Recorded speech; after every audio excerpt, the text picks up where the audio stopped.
චරන්ති බාලා දුම්මේදෝ අමිත්තේ නේව අත්තනා කරුන්තා පාපකං කම්මං යං හෝති කටුකප්පලං තී. සද්ධර්ම ශ්‍රාවක කාරුණික ගුණගරුක බෞද්ධ පින්නතුනි, ධර්ම ශ්‍රවණයට කැමති ඔබ සියලු දෙනා වෙනුවෙන් ධර්ම දේශනාව සිදු කරන්න යොදාගත් මාතෘකා පාඨය තමයි මුලින් සිහිපත් කරන්නට යෙදුනේ ධම්මපද පාළියේ බාල කියන වර්ගයේ සඳහන් වෙන ගාථා රත්නයක්. මේ ධම්මපද පාළියේ තියෙන ගාථාවන් සියල්ලම භාග්‍යතුන් වහන්සේගේ ශ්‍රී මුක ධාතුවෙන්ම දේශනා කළ ගාථා. එනිසා භාග්‍යතුන් වහන්සේගේම ධර්මස්කන්ධයේ තුල අන්තර්ගතයි. අපි අද ධර්ම මාතෘකාව බවට පත් කරගත්තේ චරන්ති බාලා දුම්මේදෝ අමිත්තේ නේව අත්තනා කරුන්තා පාපකං කම්මං යං හෝති කටුකප්පලං කියන ගාථා රත්නය. භාග්‍යතුන් වහන්සේ මේ ගාථා රත්නය දේශනා කළේ කුෂ්ඨ රෝගියෙක් අරමුණු කරලා. මේ කුෂ්ඨ රෝගියාගේ නම සුප්පබුද්ධ කියන කුෂ්ඨ රෝගියා. මේ ගාථාවේ සරල තේරුම භාග්‍යතුන් වහන්සේ සඳහන් කරපු ගාථාවේ සරලව අපි තේරුම සිහිපත් කළොත්, දෙලොව වැඩ නොදත් අඥානියෝ යම් පව්කමක් කරනවා නම් ඒකේ විපාක කොයි තරම්ද කියලා ඒගොල්ලෝ දන්නේ. යමෙක් පව්කම් කරන්න ඉදිරිපත් වෙනවා නම් එයා මේ තමන්ගේ දෙලොවම යහපත පිළිබඳව සලකන්නේ නැති කෙනෙක්. මං කරන්න හදන මේ ක්‍රියාව මොනතරම් භයානකද, කොයිතරම් බරපතලද කියන කාරණාව ඔහු සලකන්නේ නැතුවයි ඒ පව්කම් කරන්න ඉදිරිපත් වෙන්නේ. ඊළඟට සඳහන් කළා පව්කම් කරමින් සතුරෙකු වැනි වූ ආත්මයෙන් යුක්තව ඔහු හැසිරෙනවලු. එතකොට මේ තමන්ගේ ආත්මය, මේ ලබාගත් ජීවිතය ඔහු තමන්ට යහපතක් කර ගැනීම සඳහා නෙමෙයි යොදලා තියෙන්නේ. ඔහු තමන්ගේ ජීවිතේ පාවිච්චි කරලා තියෙන්නේ තමන්ට හතුරෙක් බවට පත් කරගන්න. තමාම තමාට හතුරෙක් බවට පත් වෙනවා. හැබැයි තමන්ට හතුරෙක් වෙනවා කියන එක බාහිර හතුරන්ට වඩා හරි භයානක වැඩක්. අපි මේ පිළිබඳව කරුණු ටිකක් සාකච්ඡා කරමු. අපේ බුදුරජාණන් වහන්සේ රජගහනුවර වැඩ ඉන්න කාලේ මේ සුප්පබුද්ධ කියන කුෂ්ඨ රෝගියා, එයාගේ ශරීරයේ පුරාම කුෂ්ඨ හැදිලා හැම වෙලාවෙම කසනවා. ඒ නිසා දිය වැක්කිරෙනවා.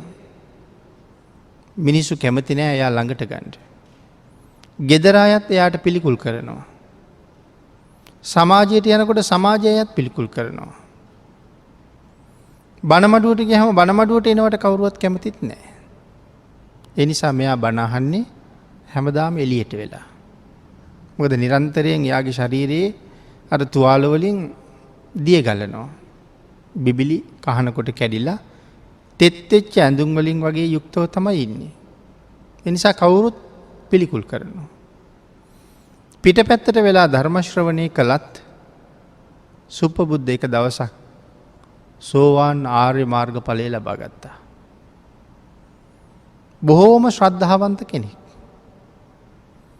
දැන් සුප්පබුද්ධට හිතෙනවා මම සෝවාන් වෙච්ච බව බුදුරජාණන් වහන්සේට කියන්න යන්න ඕනේ කියලා. ඒ වුණාට තාම ලං වෙන්න බෑ, මිනිස්සු ගොඩක් ඉන්නවා. මිනිස්සු සියලු දෙනාම භාග්‍යතුන් වහන්සේගෙන් ඉවත් වුණාට පස්සේ සුප්පබුද්ධ බුදුරජාණන් වහන්සේ ළඟට ගිහිල්ලා දන ගහලා වැන්දා. හැබැයි සුප්පබුද්ධ භාග්‍යතුන් වහන්සේ දකින්න යන්න කලින් සුප්පබුද්ධ බුදුරජාණන් වහන්සේ දකින්න යන්නේ තමන් ලබාපු උතුම් ඵලය ගැන භාග්‍යතුන් වහන්සේට කියන්න බව දැනගත්ත සක්‍ර දේවේන්ද්‍රයන් වහන්සේ කල්පනා කළා මම ගිහිල්ලා සුප්පබුද්ධයන් පරීක්ෂා කරන්න ඕන කියලා. ආන් ඒ නිසා සක් දෙවිඳු හැටියටම අහසෙම ඉඳගෙන සුප්පබුද්ධයන්ට කියනවා ඔබ ලෙඩෙක්. ඔබ හරි දුප්පත් මිනිහෙක්. මම ලෙඩෙත් සනීප කරනවා. ඔබට ඇති තරම් ධන ධාන්‍යයක් දෙනවා. හැබැයි මම කියන දේ කියන්න ඕනේ කියලා. මොකද්ද කියලා ඇහුවා. සඳහන් කළා බුදුන් බුදුන් නොවේයි කියාපන්. දහම් දහම් නොවේයි කියාපන්. සංගුන් සංගුන් නොවේයි කියාපන් කියලා කිව්වා. සුප්පබුද්ධ මේ කතාව අහගෙන ඉඳලා කියනවා ඔබ කවුද කියලා ඇහුවා. මම සක්‍ර දේවේන්ද්‍ර කියලා කිව්වා. ආංගේලය සඳහන් කළා ඔබ සක්‍ර දේවේන්ද්‍ර වුණත් ඔබ මහා අඥානයෙක් බවයි මට පේන්නේ. ඔබට කවදාවත් බෑ මගේ කටින් ওই කතාව කියවන්න. ඔබ මට කියනවා මම දුප්පත් කියලා. මම දුප්පත් කියලා හිතෙන්නේ ඔබට විතරයි. හැබැයි මේ ලෝකේ මම හුඟක් පෝසත් කෙනෙක්. මම ගාව උතුම් ගුණධර්ම ගොඩක් දියුණු වෙලා තියෙනවා. ශ්‍රද්ධාව, සීලය, හිරිය, ඔත්තප්පය, සුතය, ඡාගය, ප්‍රඥාව. මේවට මොනවද අපි කියන්නේ? සප්තාර්ය ධනෙ. මංගාව එක ධනයක් නෙමෙයි තියෙන්නේ. මංගාව ආර්ය ධන 7ක් තියෙනවා. ඒ වගේ මං හරි සම්පූර්ණයි. ඒ හින්දා මම දුප්පත් නෑ. මේ ලෝකේ හුඟක් පෝසත් කියලා හිතාගෙන ඉන්න කට්ටිය මැරිලා ගිහිල්ලා නිරේ උපදිනකොට හුඟක් දෙනා දුප්පත් කියලා හිතාගෙන ඉන්න අය මේ ආර්ය ධනයෙන් පෝසත් වෙලා ඉඳලා මැරිච්ච ගමන් ගිහිල්ලා සුගතිය උපදිනවා. එහෙනම් කෙනෙකුට මුලින්ම මේ සංසාර ගමන සුවපත් කරන්න බලාපොරොත්තු වෙන කෙනෙකුට මේ සම්බුද්ධ ශාසනය හරියටම පිහිටන්න බලාපොරොත්තු වෙන කෙනෙකුට මුලින්ම තිබිය යුතු උතුම්ම කාරණාව තමයි ශ්‍රද්ධාව. මේ ශ්‍රද්ධාව කියන ධර්මතාවය අතහැරලා අපිට කවදාවත්ම ඉස්සරහට යන්න බැරි බවම ධර්මයේ සඳහන් කරනවා. නමුත් වර්තමානයේ සමහර පිරිසක් ශ්‍රද්ධාව ගැන ඒ තරම් සලකන්නේ නැහැ. ඒගොල්ලෝ කතා කරන්නේ ප්‍රඥාව ගැන විතරයි. ශ්‍රද්ධාවෙන් ඇති වැඩක් නැහැ. සීලයෙන් ඇති වැඩක් නැහැ. වටින්නේ ප්‍රඥාවයි කියලා. ඒක පිරිසකගේ මතයක්. ඒක භාග්‍යතුන් වහන්සේගේ අවබෝධය නෙවෙයි. ඒක භාග්‍යතුන් වහන්සේගේ දේශනාවත් නෙවෙයි. ශ්‍රද්ධාවෙන් පරිපූර්ණ තැනට ගියපු කෙනෙක්. එහෙම නැත්නම් වටින්නේ ප්‍රඥාවයි කියලා කියපු ප්‍රඥාවේ පරිපූර්ණ තැනට ගියපු කෙනෙක් රහතන් වහන්සේ කියලා කියන්නේ. ප්‍රඥා කෘත්‍ය මුදුන්පත් කරපු කෙනෙක්. නමුත් ධර්මයේ සඳහන් කරන්නේ රහතන් වහන්සේ ළඟ වැඩියෙන්ම තියෙන ශ්‍රද්ධාවද ප්‍රඥාවද කියලා කවුරු හරි ප්‍රශ්නයක් නැගුවොත් රහතන් වහන්සේ දෙන උත්තරේ මොකද්ද? ශ්‍රද්ධාව කියලා. ප්‍රඥාව නෙමෙයි ශ්‍රද්ධාව කියලා. එහෙනම් මේ ශාසනයෙන් ඉස්සරහට යන්න කෙනෙක් බලාපොරොත්තු වෙනවා නම් එයා ගාව තිබිය යුතු මූලික කාරණාව ශ්‍රද්ධාව. ශ්‍රද්ධාව ගාවට සීලය. ශ්‍රද්ධාවන්තයා ගාව සිල් තියෙනවා මිසක් ශ්‍රද්ධාව නැති කෙනෙක් ගාව සිල් රැකෙන්නේ නැහැ. බුදුරජාණන් වහන්සේ මෙන්න මේ විදිහට පිළිපදින්න කියලා අපිට දේශනා කළා. භාග්‍යතුන් වහන්සේගේ වචනයට කීකරු වෙන්න ඕන කියන හැඟීම ඇති වෙන්නේ ශ්‍රද්ධාව හින්දා. ශ්‍රද්ධාව නැතිනම් කවදාවත් බුද්ධ වචනයට කීකරු වෙන්නේ නැහැ. එහෙනම් ශ්‍රද්ධාව ඇති අය ගාව තමයි උතුම් සීලයක් සුරක්ෂිත වෙනවා නම් සුරක්ෂිත වෙන්නේ. ආන් එහෙම සිල් ආරක්ෂා කරගෙන ඉන්න කෙනෙකුට තමයි ධර්ම ශ්‍රවණය කරන්න හිතෙන්නේ. මනාව ධර්ම ශ්‍රවණය කරන්න පුළුවන් වෙන්නේ. හිත එක තැනක තියාගෙන බණ අහන්න පුළුවන් වෙන්නේ. පටන් ගත්ත වීරියෙන්ම අවසාන වෙනකම්ම ධර්ම ශ්‍රවණය කරන්න පුළුවන් වෙන්නේ එහෙම ශ්‍රද්ධාවක් තියෙන කෙනෙකුට. බණ අහන අය අතර විවිධ පිරිස් ඉන්නවා. හැමෝම බණ අහනවා වගේ පෙවුනට හැමෝම බණ අහන්නේ නැහැ. නමුත් වාඩි වෙලා ඉන්නවා. ශ්‍රද්ධාව තියෙන අය හරියටම පටන් ගත්ත වීරියෙන්ම ධර්ම ශ්‍රවණය කරනවා. එහෙනම් ශ්‍රද්ධාව, සීලය, ශ්‍රුතය ඊළඟට මෙතන සඳහන් කළා මේ හිරියොත්ප්ප, ලැජ්ජ බය. මොනවට ලැජ්ජ බයද මේ? පාපයට තියෙන ලැජ්ජ බය. ඊළඟට ත්‍යාගය, මේ ආදී කාරණා කෙනෙකුගේ ජීවිතයට බොහොම වටිනවා. ඉතින් සුපබුද්ධ සඳහන් කරනවා මෙවන් වූ ආර්ය ධන 7කින් මම පෝසත්. කොහොමද ඔබ මම දුප්පත් කියන්නේ? මේ කතාව අහලා හරි ප්‍රීතියටපත් වුණා සක්‍ර දෙවේන්ද්‍රයෝ. සුපබුද්ධ භාග්‍යතුන් වහන්සේ ගාවට යන්න කලින් සක්දෙවිඳු ගියා භාග්‍යතුන් වහන්සේ ළඟට. ගිහිල්ලා සුපබුද්ධ පිළිබඳව තොරතුරු හරි සතුටින් බුදුරජාණන් වහන්සේට සඳහන් කළා. භාග්‍යතුන් වහන්සේ සඳහන් කරනවා මහරජ ඔබ වාගේ සක්‍ර දේවේන්ද්‍රවරු 100ක් ගිහිල්ලා කරුණු පැහැදිලි කළා. සුප්පබුද්ධගේ මතය වෙනස් කරන්න බෑ. සුප්පබුද්ධගේ කටින් කවදාවත් බුදුන් නොවේයි කියලා කියවන්න පුළුවන්කමක් ඇත්තෙම නෑ කියලා. එතකොට හරියටම බුදුන් සරණ ගියපු ශ්‍රාවකයා කවදාවත් භාග්‍යතුන් වහන්සේට පිටුපාන්නේ නෑ කියන කරුණයි මේ කියන්නේ. කිසිම හේතුවක් නිසා කිසිම බලවේගයකට මොනවා දෙනවා කියලා කිව්වත් තමන්ගේ සරණ බිඳගන්නේ නැහැ කියන කාරණාවයි මෙතන සඳහන් කරලා තියෙන්නේ. ලෙඩෙත් සනීප කරන්නම් කිව්වා. බොහොම ධන සම්පතුත් දෙන්නම් කිව්වා. ඒත් බැරි වුණා බුදුන් නොවේයි කියලා කියවන්න. ඒක තමයි හැබෑම ශ්‍රද්ධාවන්තයාගේ හැටි. එතකොට මේ සුප්පබුද්ධ භාග්‍යතුන් වහන්සේ ළඟට ගිහිල්ලා එයාගේ කාරණාව කියලා සතුටු විය යුතු කතා කරලා කරුණු කියලා නැගිටලා යන්න ගියා. මොනවද මේ සතුටු විය යුතු කතා කියනවා කියලා කියන්නේ? ගියපු ගමම්ම මං ආවේ මොකටද කියලා කියන්නේ නෑ. බුදුරජාණන් වහන්සේ දන්නවා එන්නේ මොකටද කියලා එන්න කලින්ම. ඒ වුණාට අපේ යුතුයකම තමයි ගියපු ගමන් අපි කියන්නේ නෑ. කවුරු මුණ ගැහෙන්න ගියත් අපි ගියපු ගමන් අපි ගියපු කාරණාව කියන්නේ නෑ. ඒ නිසා අපි කතා කරන යම් කරුණු ටිකක් තියෙනවා.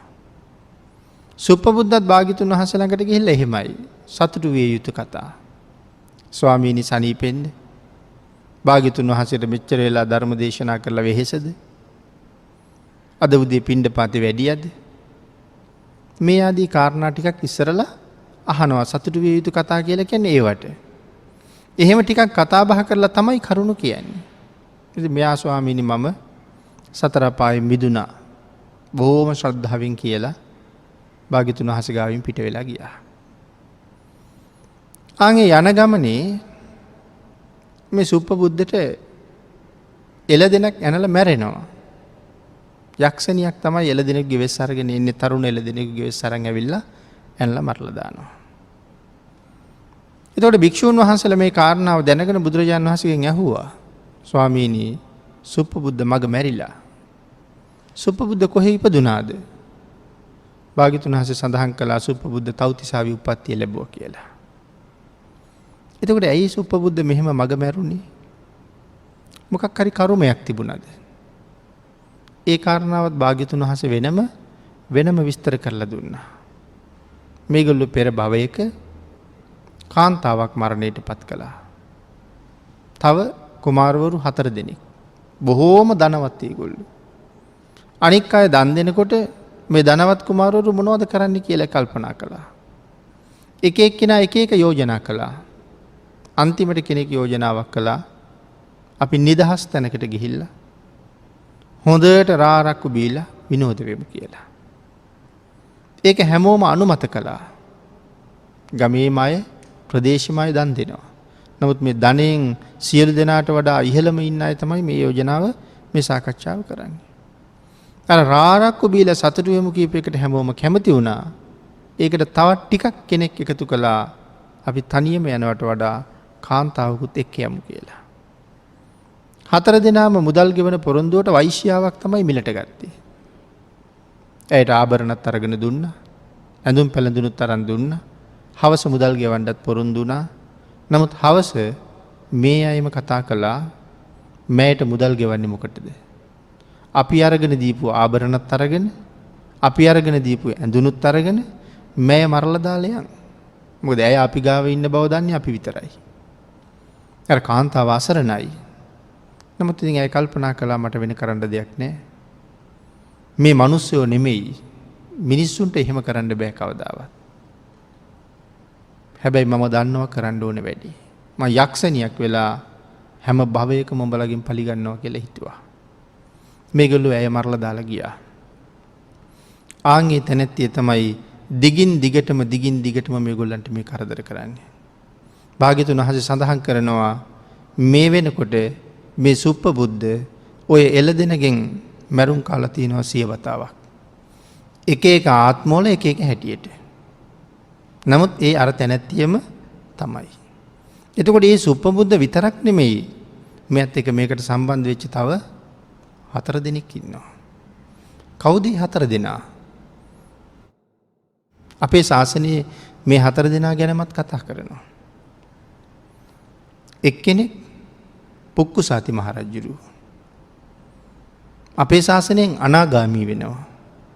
අනිත් එක්කෙනා මේ ශාසනයේ සැප සහිත ප්‍රතිපදාවෙන් සසරින් එතර වෙච්ච අති උතුම් වූ මහරහතන් වහන්සේ නමක්. ඒ වෙන කවුරුවත් නෙමෙයි දාරුචීරිය මහරහතන් වහන්සේ. පැවිදි වෙන්න බැරි වුණා. පාත්‍රාසිරු හොයාගෙන ඉන්න යන ගමන් මේල දෙන යන්න. අනිත් එක්කෙනා තමයි 55 අවුරුද්දක් චෝර ඝාතක තනතුර හොබවපු තම්බදාටික චෝරය. 4 වෙනිය තමයි සුප්පබුද්ධ කුට්ටි. මේ 4 දෙනා තමයි එදා අර කාන්තාව වෛශ්‍යාව මරලා දැම්මේ. එතකොට එහෙනම් මේ 4 දෙනාම අපේ ශාසනයෙම මැරෙනවා මේ විදිහටම. ඒ කීවෙනි වතාවද? 100 වෙනි වතාව. මැගෙන් මැරුම් කන 100 වෙනි වතාව.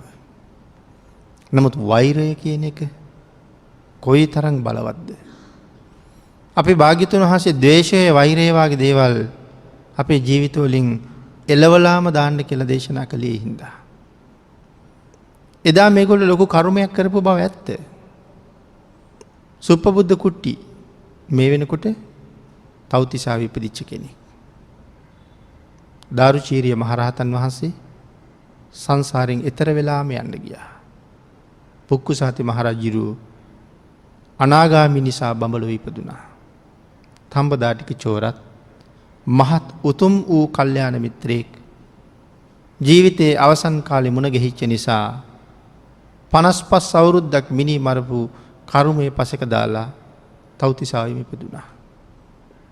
ශරීයත් මහරහතන් වහන්සේට දාන වේලක් පූජා කරලා අපමණ ප්‍රීතියෙන් පසු වෙන වෙලාවක තමයි එළදෙන ඇනලා මරන්නේ.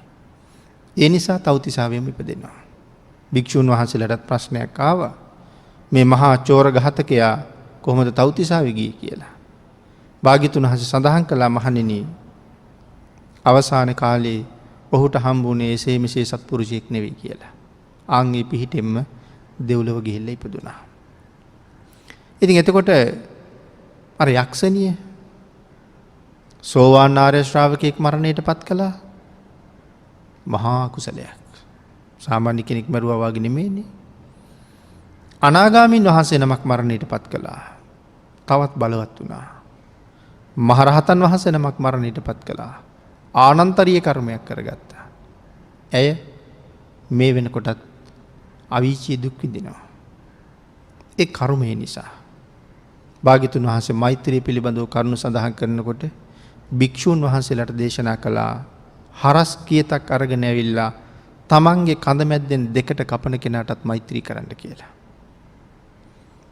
මොකද ඒ අකුසල චිත්තයේ ඇති වුණොත් ද්වේෂය වාගේ සිතුවිලි, වෛරය වාගේ සිතුවිලි ඒක තමන්ට අනර්ථයක් කරනවා. ඒකයි මේ ගාථාවේ සඳහන් කරන්නට යෙදුනේ පව්කම් කරමින් තමන්ගේ ආත්මය තමන්ට හතුරෙක් බවට පත් කරගන්නවා කියලා. එහෙමනම් ආන්ගේ විපාකය ඇය විඳවනවා. අපේ සමාජයේ දිහා බලහම අපිට කොයි තරම් ඒ වගේ දේවල් අහන්න දකින්න ලැබෙනවද? හදිසියේ ඇතිවෙච්ච කෝපය නිසා හිතන්න මතන්න වෙලාවක් නැති වෙච්ච නිසා කොයි තරම් බරපතල පාප කර්මයන් කරගෙන පස්සේ ඒගොල්ලෝ මුළු ජීවිතේම පසුතැවෙනවා. නමුත් එහෙම පසුතැවුණා කියලා ඒගොල්ලෝ කරපු පාප කර්මයෙන් කවදාවත් අයින් වෙන්න පුළුවන් කමක් නැහැ. මුලින් ධර්මයට අනුව මේ දේවල් ප්‍රගුණ කරලා තිබුණා නම් ඒ ජීවිතවලට ඒ වාගේ අපරාධ වෙන්නේ නැතුව යනවා. ධම්මෝ හවේ රක්කති ධම්මචාරී. ධර්මයේ හැසිරෙන කෙනා ධර්මයෙන් රකින්නවා කියන කාරණාව කොතෙන්ටද උපමා කරන්න බැරි අපට. හැම තැනම රැකවරණයක් තිබුණා නම් ඒ මනාව වූ ධර්මයේ හැසිරෙන පුජ්‍යලයා. එනම් මේ කරුණ භාග්‍යතුන් වහන්සේ පැහැදිලි කළා. එතකොට එළදෙන ඇනලා මැරුවේ එක කරුමයක් නිසා. එතකොට මෙයාට කුෂ්ඨ හැදුනේ ඇයි? මේ ලෙඩෙත් තවත් කරුමයක් වෙන්න එපයි. ඒකත් භාග්‍යතුන් වහන්සේගෙන් ඇහුවා. ස්වාමීනි මේ තරම් උතුම් තැනකට එන්න සංසාරේ පින් තිබිලත් නමුත් මේ වගේ දරුණු රෝගයකට ගොදුරුුණේ ඇයි කියලා. භාග්‍යතුන් වහන්සේ ඒකටත් කරුණ දැක්වුවා. පෙර තගරසිකී කියන බුදුරජාණන් වහන්සේ නමක් දැකලා අප්‍රසාදයෙන් කාරලා කෙල ගැහුවා. ආන්ගේ පාපයට තමයි නිරේ දුක් විඳලා ආයි මනුස්ස ලෝකේ ඉපදිලත් මෙන්න මේ වාගේ ඒ කර්මයේ අවශේෂ භාගය ගෙවාගෙන යනවා.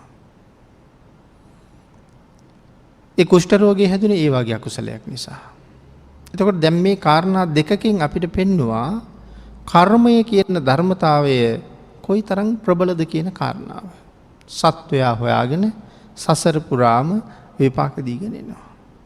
මේ ලෝකේ ජීවත් වෙන හැම කෙනෙකුටම වඩා ඉහළින් ක්‍රියාත්මක වෙන ධර්මතාවයක් තමයි මේ කර්මය කියලා කියන්නේ. භාග්‍යතුන් වහන්සේටත් විපාක දුන්නා. රහතන් වහන්සේලාටත් විපාක දුන්නා. පිළිවෙලින් අරහත්ත්වයෙන් පල්හැ මාර්ගඵලලාභීන්ටත් විපාක දුන්නා. එහෙමනම් ඔබ අපි වගේ අයට සංසාරේ කර්ම විපාක දෙනවා කියන කාරණාවේ අහන්න දෙයක් ඇත්තෙම නැහැ. අද මෙතන ධර්ම දේශනාව කළාට ඔය ආසනවල වාඩි වෙලා ධර්ම ශ්‍රවණය කළාට අවීචියේ ඉපදෙන්න පව් අපි ගාව කොච්චර තියෙනවද? මේ ජීවිතෙන් කරලා කියලා මතකයක් නැතුව ඇති. නමුත් පෙර ජීවිතවල කරපුවා තාම විපාක දුන්නේ නැතුව තියෙනවා. പ്രേත ලෝකවල ඉපදින්න, වැසිකිලි වලවල් වල ඉපදෙන්න, සාගරයේ මත්ස්‍යෝ වෙලා ඉපදෙන්න, තිරිසන් ලෝකවල ඉපදිලා නොයෙක් දුක් විඳින්න කරපු කර්ම අපි ගාව නැත්තේ නෑ. නමුත් ඒ අතර සංසාරේ එන ගමන් කරගත්ත තවත් වෙනත් කුසල කර්මයක් ඉස්මතු වෙච්ච නිසා ඒ පාප කර්මයන් විපාක දෙන්න පැස්සක තියලා අපිට මනුස්ස ජීවිතය කියන උසස් තැනට එන්න අවස්ථාව හම්බ වෙලා. හැබැයි කරුණම හරියටම අවබෝධ කරගත්තේ නැත්තම් ඒ පුජ්‍යලයා ආපහු රැස් කරන්නේ අර කර්ම ගොඩට තවත් කර්ම ගොඩක්. මනාව කාරණාව අවබෝධ කරගත්ත පුජ්‍යලයා ඒ කර්මයන්ද යටපත් කරලා ඉහළට යන්න පුළුවන් උසස් කුසල ධර්මයන්ම මේ ජීවිතය තුළ රැස් කරනවා. තමන් ලබාගත්ත ශ්‍රේෂ්ඨ ආත්මයට හැබෑම සාධාරණයක් ඉෂ්ට කරනවා. නමුත් ධර්ම කාරණාව දන්නේ නැති කෙනා මේ ආත්මයේ හැබෑවටම තමන්ගේ හතුරෙක් බවට පත් කරගන්නවා. ඒකයි සඳහන් කළේ තමන්ගේ ආත්මයේ තමාම හතුරෙක් කරගන්නවා. චරන්ති බාලා දුම්මේදු. එතකොට මෙතන බාලයා කියලා කිව්වේ අඥානයට. දුම්මේද කියලා කියන්නේ දුෂ්ප්‍රඥාට. මේධාවී කියලා කියන්නේ ප්‍රඥාවන්තයට. දුම්මේද කියලා කියන්නේ දුෂ්ප්‍රඥාට. ඒ කියන්නේ අඥානය කියන අර්ථයමයි. චරන්ති බාලා දුම්මේදු. මේ බාලයා හැම වෙලාවෙම හැසිරෙන්නේ අමිත්තේනේ වත්තනෝ. තමාට අහිතක් වෙන කටයුත්තක් කරගන්නවමයි. තමන්ටම අහිතක් වෙනදී. අපි සඳහන් කළා තමන්ගේ ආත්මය තමන්ට හතුරෙක් කරගන්නවා කියලා. අපි මතක් කළා තමන්ට හතුරු වෙන තරම් මේ ලෝකෙ වින කිසි කෙනෙකුට තමන්ට හතුරු වෙන්න බෑ කියලා. හිතලා බලන්නකෝ අපිට ඕන තරම් වෛරක්කාරයෝ හතුරක්කාරයෝ පලිගන්න බලාපොරොත්තු වෙන අය අපේ ජීවිත වටේට ඇති වෙනවා ජීවත් වෙන කාලේ. ගුණ පුරාගෙන යන අයටත් අකමැති අය ඉන්නවා. වැරදි කරන අයටත් අකමැති අය ඉන්නවා. ඔය කාටත් අපිට කරනවා නම් අයහපතක් කරන්න පුළුවන් ඉහළම දේ තමයි අපේ ජීවිතය උදුරගන්න එක. අපිව මරලා දාන එක. ඊට වඩා කරන්න පුළුවන් දෙයක් ඒ අයට ඇත්තේම නැහැ. නමුත් තමන්ට තමන් හතුරෙක් වෙච්චහම ආන් ඊට වඩා දරුණුයි. දැන් හිතන්නකෝ අර හතුරට පුළුවන් වුණාද අපි කවදාවත් අපායට තල්ලු කරන්න? പ്രേත ලෝකෙට තල්ලු කරන්න? තිරිසන් ලෝකෙට තල්ලු කරන්න? එයාලට ඒක කරන්න බෑ. මේ උපාදානස්කන්ධයේ තියෙන ප්‍රාණවායුව ඉවත් කරලා දාන්න, මේක විනාශ කරලා දාන්න ඒගොල්ලන්ට පුළුවන්. ඒ වුණාට තමා විසින් තමාට හතුරෙක් වුණොත් මෙතනින් මේ කය ඉවත් වෙන, මේ කයෙන් අපි ඉවත් වෙනවත් එක්කම අවීචයක ගිහිල්ලා උපදිනවා. වෙනත් නිරේක ගිහිල්ලා උපදිනවා. പ്രേත ලෝකෙක, තිරිසන් ලෝකෙක ඉපදෙනවා. මැස්සෙක් මදුරුවෙක් වෙලා ඉපදෙනවා.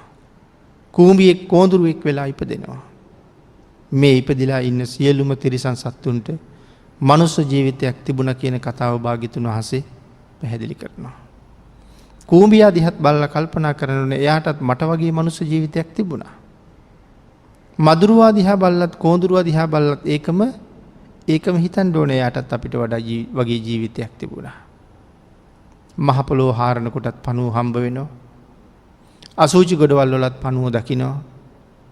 කුණු වෙච්ච එළවලු පළතුරු වලත් අපි පණුව දකිනවා. ඒගොල්ලෝ ඉතා අප්‍රසන්න ස්වභාවයෙන්ම ජීවත් වෙනවා. නමුත් ඒ හැමෝටමත් මනුස්ස ජීවිතයක් තිබුණා. නමුත් මට වගේම මනුස්ස ජීවිතයක් තිබිලා ඒගොල්ලෝ අද ඒ වාගේ තැනක ඉන්නේ ඇයි? සිල් තිබුණේ නැති නිසා. අපි අතන මුලින් කතා කළා ශ්‍රද්ධාව, සීලය. එහෙමනම් ශ්‍රද්ධාව තිබිලත් නැහැ. ශ්‍රද්ධාව තිබුණ නැති හින්දා ජීවිතවල සිල් ගුණ දියුණු වෙලත් නැහැ. ආන් ඒ නිසා ඒගොල්ලෝ තිරිසන් ලෝකවල ඉපදිලා ඉතා අප්‍රසන්න ජීවිත ගත කරනවා. ඒකට භාග්‍යතුන් වහන්සේ මේ කරුණ අපිට පැහැදිලි කරනකොට මේ සීලය තමයි පුද්ගලයා ඊළඟට උපදින්නේ කොහෙද කියන කාරණාව තීරණය කරන්න කියන එක දේශනා කරලා තියෙනවා.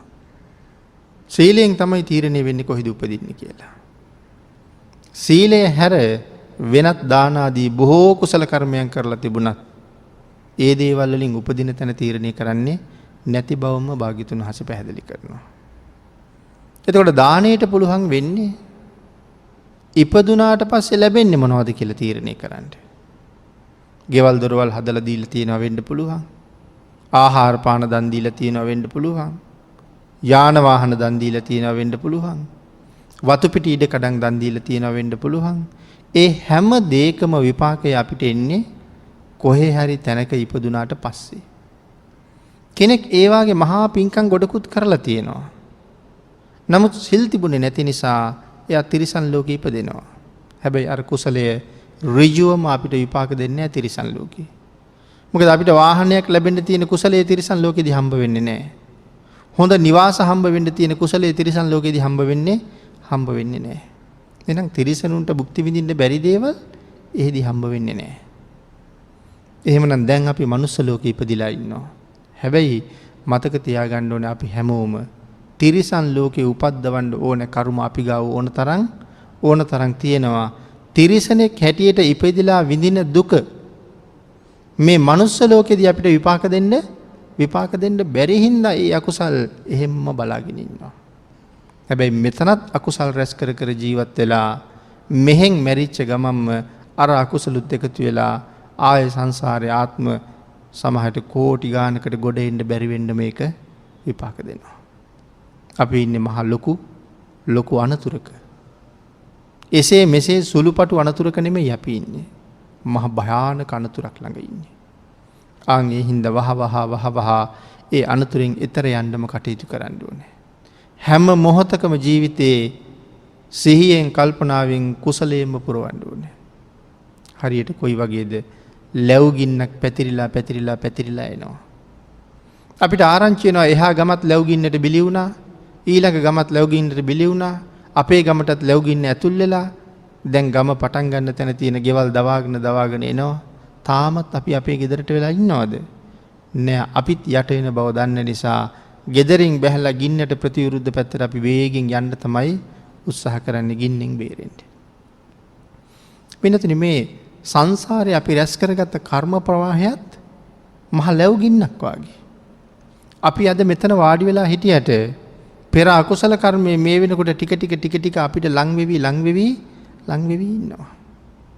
ඒ කාරණාව ගැන හිතන්නේ නැතුව අපි තාමත් මෙතෙන්ට වෙලා රැස් කරන්නේ අකුසල්ම නම් අපි කරන්නේ ඒ කර්ම ප්‍රවාහයෙන් ප්‍රතිවිරුද්ධ පැත්තට යන එක නෙමෙයි. අපි ඒ කර්ම ප්‍රවාහයේ පැත්තට දුවනවා. ලැබුගින්න එන්නේ නැති පැත්තට දුවනවා නෙමෙයි. දැන් අපි ඔක්කොම කරන්නේ ලැබුගින්න පැත්තට දුවනවා. ආන් එහෙම වෙනවා මෙතෙන්ට වෙලා හරියට කරුණු අවබෝධ කරලා ජීවිතේ කුසල් රැස් කරගත්තේ නැත්තම්. ඒ නිසා එහෙම වෙන්න දැඩි දුක් විපාක වලට ජීවිතේ ලක් වෙනවා. ගින්නට ලං වෙන්න අපිට ගිනිසර හොඳටම දැනෙනවා. ගිනිසර දැනි තමයි අපි පිච්චෙන්නේ. එහෙනම් මේ ජීවිතේ කුසල් නොකර අකුසල්ම කර ඉන්න ජීවිතයේ අවසාන කාලය වෙනකොට ඒව අපිට ගොඩාක් බලපානවා. ඒ නිසා අපි ගොඩාක් විඳවනවා. ඒ නිසා අපි ගොඩාක් දුක් විඳිනවා. බොහෝ වේදනාවන්ටපත් වෙනවා. ආන් ඒ නිසා මෙතන සඳහන් කළා කරොන්තෝ පාපකං කම්මං යං හෝති කටුකප්පලං. යමෙක් කරගත්තා වූ පාප කර්මය ඔහුට ඊටාම කටුක වූ අත්දැකීම් තමයි අත්පත් කරලා දෙන්නේ.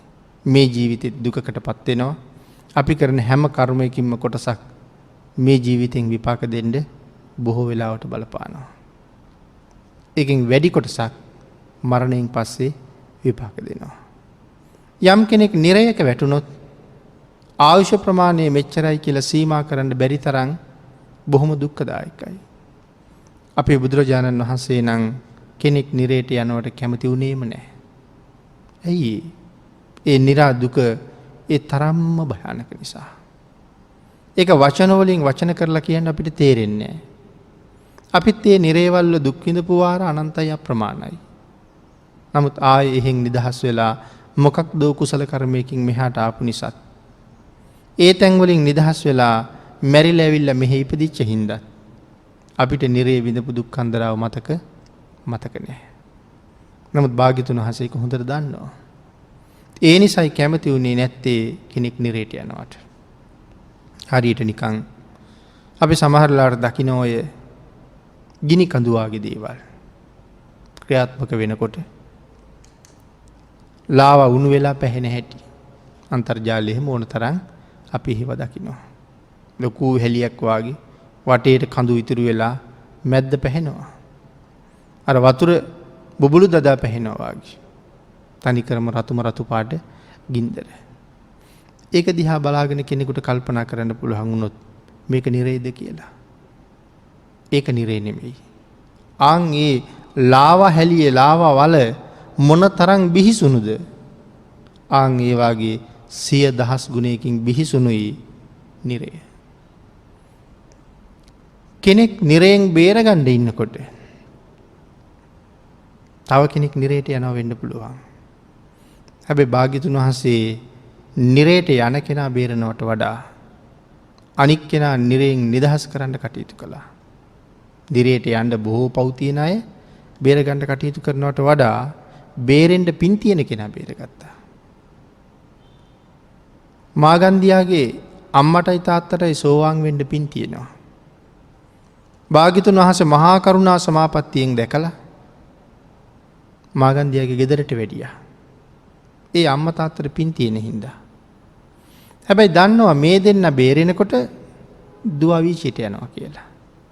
නමුත් භාග්‍යතුන් වහන්සේ ඒ කාරණාව ගැන හිතලා ඒ ගෙදරට වැඩියේ නැතුව හිටියනම් දුව විතරක් නෙමෙයි අර දෙන්නත් සංසාරේ ඒ තැනටම තමයි ඇද වැටෙන්නේ. මොකද මිත්‍යා දෘෂ්ටික පවුලක්. ආන් ඒ නිසා ඒ දෙන්න සංසාරයෙන් බේරෙන්න භාග්‍යතුන් වහන්සේ කටයුතු කළා. තෝදෙය්‍ය කියන බමුණ ජීවත් වෙලා ඉන්න කාලේ භාග්‍යතුන් වහන්සේට බැන්නා. එහෙම බැනලා තිරිසන් ලෝකෙ ඉපදුනා. නමුත් මහා කරුණා සමාපත්තියෙන් දකිනවා භාග්‍යතුන් වහන්සේ තෝදෙය්‍යගේ පුතා සුබමානෝකයා. එයාට සෝවාන් වෙන්න පින් තියෙනවා. සුබමානෝක සංසාරයෙන් එතර කරවන්න ඒ ගෙදරට වැඩියහම තෝදෙය්‍ය සුනකෙක් වෙලා ඒ ගෙදරමයි ඉන්නේ. ඊළඟට භාග්‍යතුන් වහන්සේට බුරලා වීචිට යනවා කියලා. නමුත් එයා කරගත්ත කර්ම ප්‍රවාහය හුඟක් ලොකුයි. මෙයා බේරන්න පුළුවන් තැනක ඉන්නවා. ඒ නිසා එයා බේරණ එකම වටිනවා. ඒ භාග්‍යතුන් වහන්සේ පිහිට වෙච්ච හැටි. ඒ නිරය ඒ තරම්ම භයානක හින්දා. එහෙමනම් මේ අකුසල ධර්මයේ හැම වෙලාවෙම අපිට බොහොම කටුක විපාක ගෙනල්ලා දෙන බවයි භාග්‍යතුන් වහන්සේ සඳහන් කළේ. මේ ගාථා ධර්මයට අනුකූලව තවත් සාකච්ඡා කරන්න කරුණු බොහෝමයක් මේත් එක්ක මේ වටා සාකච්ඡා කරන්න පුළුවන්. නමුත් අපිට ධර්ම දේශනාවට තියෙන කාලය නිමා වෙමින් පවතින නිසා මීට වඩා ඒ පිළිබඳව කරුණු සාකච්ඡා කරන්න අපි කාලය ගත කරන්නේ නැහැ. එහෙනම් හැම වෙලාවෙම අපි උත්සාහ කළ යුත්තේ ලබාගත් මනුෂ්‍ය ජීවිතය පෙර කරපු දැවැන්ත කුසල කර්මයක ප්‍රතිඵලයක්. ආංගිකේ වටිනාකම හොඳට දැනගෙන ඒ වටිනාකම හොඳට අවබෝධ කරගෙන මට හම්බ වෙච්ච මේ ශ්‍රේෂ්ඨ මනුෂ්‍ය ජීවිතය අපිට එසේ මෙසේ ජීවිතයක් නෙමෙයි හම්බ වෙලා තියෙන්නේ. මිනිස්සු ඉපදෙනවා අබුද්ධෝත්පාද කාලවලත්. නමුත් බුද්ධෝත්පාද කාලයක ලබා ගන්න මනුෂ්‍ය ජීවිතයක් තරම් ඒක වටින්නේ නැහැ. බුද්ධෝත්පාද කාලවලත් මිනිස්සු ඉපදෙන ඕන තරම් හැබැයි සම්මා දිට්ඨියේ පිහිටපු අය ඉන්නේ බොහොම ටිකයි. මේ බුද්ධාන්තරයේ මනුෂ්‍ය වුණත් වැඩක් නැහැ. මිත්‍යා දෘෂ්ටික ඉපදුනා නම් ඒත් මේ ධහමෙන් අපිට ප්‍රයෝජනයක් නැතුව යනවා. එහෙමනම් අපි මනුෂ්‍යත්වය ලබන්න කොච්චර පින් කළාද? බුද්ධෝත්පාද කාලයක මනුෂ්‍යත්වය ලබන්න කොච්චර පින් කළාද? බුද්ධෝත්පාද කාලයක මනුෂ්‍යත්වය ලැබලත් සම්මා දිට්ඨියෙහි පිහිටන්න පුළුවන් බෞද්ධයයි සම්මත පරිසරයකට ඇවිල්ලා ඉපදෙන්න අන් සියලු දෙනාට වඩා අපි සුවිශේෂී පින් කරපු පිරිසක්. එහෙම කරලත් මෙතෙන්ට ඇවිල්ලා අපි හරියට සම්මා දිට්ඨිකව කටයුතු කරන්නේ නැහැ කියලා කියන්නේ අර අයට වඩා අපි හුඟක් අවාසනාවන්ත පිරිසක්. මිත්‍යා දෘෂ්ටිකම රටවල් තියෙනවා. මිත්‍යා දෘෂ්ටික රටක ඉපදිලා ඒගොල්ලෝ මහ පව් කරනවා. හැබැයි මේ සම්මාදිට්ඨික පවුලක ඉපදිලා ඒගොල්ලන්ට කරන්න බැරි ලෝකේ තියෙන විශාලතම පව් කරන්න පුළුවන්කම තියෙන්නේ අපිටමයි. ඒ මොනවද ලෝකේ කරන්න තියෙන ලොකුම පව්? ඒ තමයි තුනුරුවන්ට නිග්‍රහ කරන එක. දැන් එතකොට සුප්පබුද්ධ කුට්ටි කුෂ්ඨ රෝගියෙක් උනේ භාග්‍යතුන් වහන්සේ නමක් දැකලා කාරලා කියලා ගහපු නිසා. එතකොට මේ බෞද්ධයයි සම්මත පවුලක ඉපදිලා තුනුරුවන්ට බැන බැන ජීවත් වෙන අය අපි අතර කොච්චර ඉන්නවද? ඇමරිකාව මිත්‍යා දෘෂ්ටික වුණාට එහෙ ඉන්න අය තුනුරුවන්ට බයින්නේ නැහනේ. එංගලන්තේ මිත්‍යා දෘෂ්ටික වුණාට එහෙ ඉන්න අය තුනුරුවන්ට බයින්නේ නැහනේ. බයින්නේ නැත්තේ ඒගොල්ලෝ මේ තුනුරුවන් කියන කාරණාව දන්නේ නැති නිසා. නමුත් අපි ඒක හොඳටම දැනගෙන අපි අතින් වෙන වරද කොයි තරම්නම් භයානකද කියන කාරණාව හිතන්නවත් බැරි දෙයක්.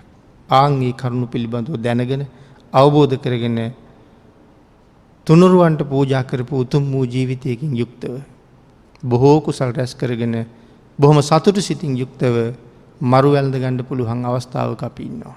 ආන්ගෙන් උපරිම ප්‍රයෝජන ගන්න මේ සත්පුරුෂ පින්නතුන්ට තුනුරුවන්ගේ අනන්ත ආශිර්වාදයෙන් ශක්තිය, ධෛර්යය, භාග්‍ය වාසනාව උදා වේවා කියලා ආශිර්වාද කරනවා.